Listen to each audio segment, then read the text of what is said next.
Greetings everyone, this is Jim Delapine, and I'll be doing some step-by-step tutorials for you in Photoshop CS6.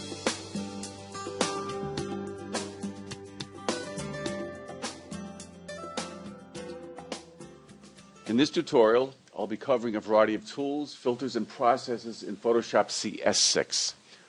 I'll be covering the Liquify filter, the Content-Aware Fill feature, the Patch tool, and the Clone tool. Also a variety of layer mask and selection tool options. So I'd like to begin with showing you the before. This is what you see on the screen here. You see my layers palette open, and I am in the Windows environment, so keep in mind that whenever I say the Control key, you're going to be replacing that with the Mac key in the Mac environment, and you're replacing the Alt key with the Option key in the Mac environment. So by Alt-clicking on the visibility icon on the background layer, you'll be seeing the after picture, all right, the result, and you've got the before. So you've got before, after, dramatic difference, before and after. Okay, so I'll start out with eliminating the top two layers by dragging them to the trash can, and I'm going to go to my lasso tool.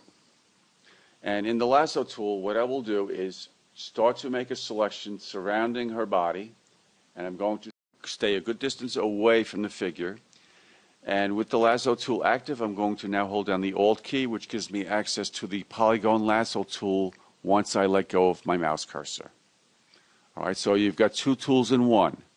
It acts kind of like a rubber band here. My mouse button is not held down, but the Alt key continually gets held down, and once I click, click, click, I've got these points that get connected to each other, and I'm going to come down to the base and kind of cut her off at the ankles here for reasons you'll see later on, and I'm going to continually click to set these points here around her body and stay a relatively equal distance away from her body all the way around. So once I let go with the Alt key, I've got my selection. I am now going to copy what's in that selection to the layer above by holding down Control and hitting the J key. So that copied what was in that selection to the layer above. I now want to duplicate my background layer, so I always have a layer to resort back to. And I'm going to do that by hitting Control J. So with no selection active and a layer selected, hitting Control J will duplicate the layer.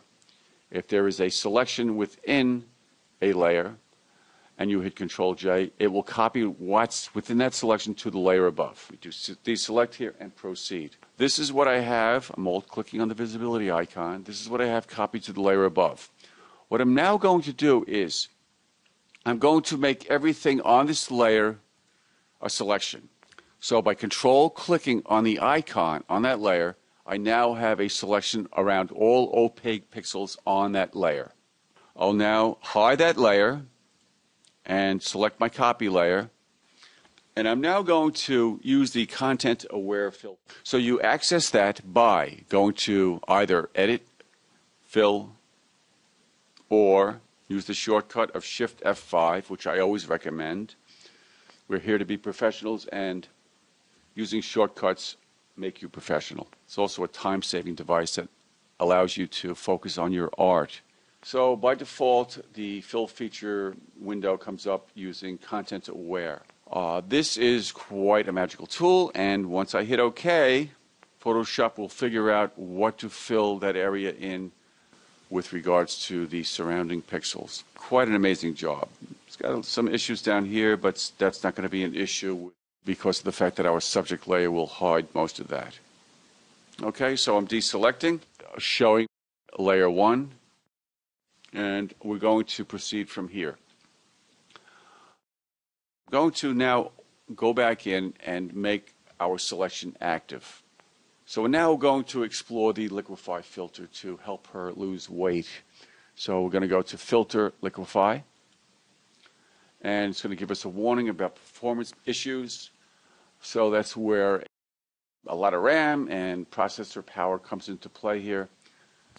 We've got our image in the window here by hitting Control It will maximize our visual within the window. We want to work primarily with one tool in our tool options here, and that tool is the forward warp tool. With that tool active, the correct brush size is quite important. What this tool will do will primarily move pixels around within this document window.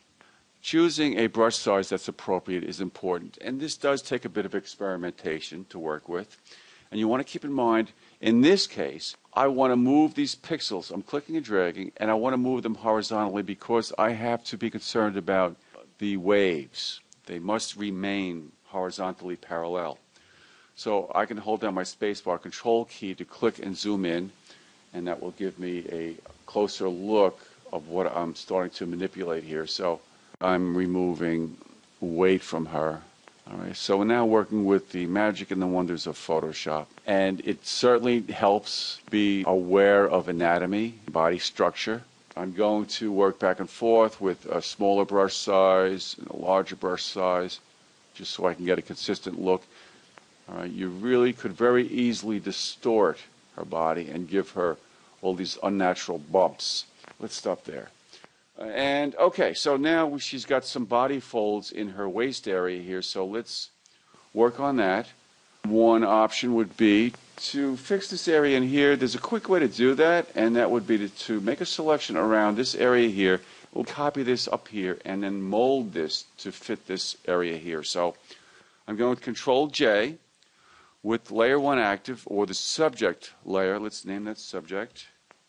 With the subject layer active, if you hit Control J, as I stated before, you're copying what's in that selection to the layer above. Then I can position that accordingly and hit Control T to free transform and rotate that shape.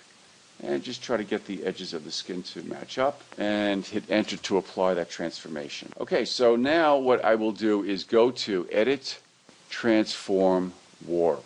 All right, that will put this grid pattern over all the opaque pixels on that selection, on that layer rather, and I will start to manipulate in this shape.